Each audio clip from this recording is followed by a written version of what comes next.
First of all, this is your first book. Mm-hmm. How did you go about writing this book? What was the driving factor, and how did that happen?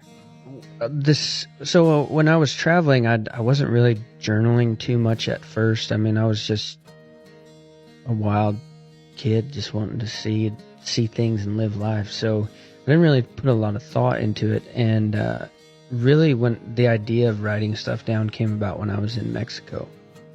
And when I was in Mexico, I worked in I was in Chihuahua, and there was a lot of crazy stuff happening down there when I was there. And one night there was the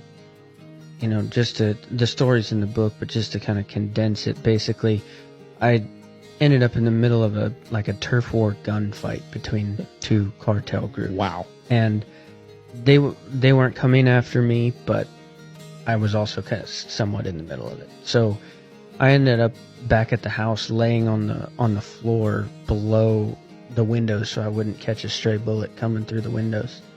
And I was laying there on the ground thinking, I could die doing any of this stuff that I'm doing on a regular basis. And some of my friends know some of these stories, but no single person knows all of them.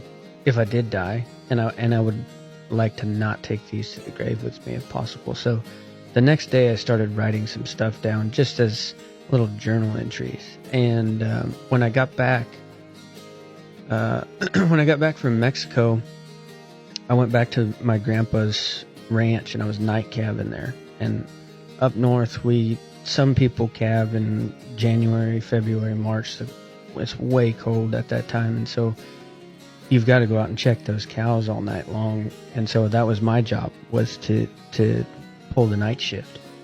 And so I'd go out every hour on the hour and check these cows, and then I'd come back and I'd sit in a barn or in a pickup, and I just started writing.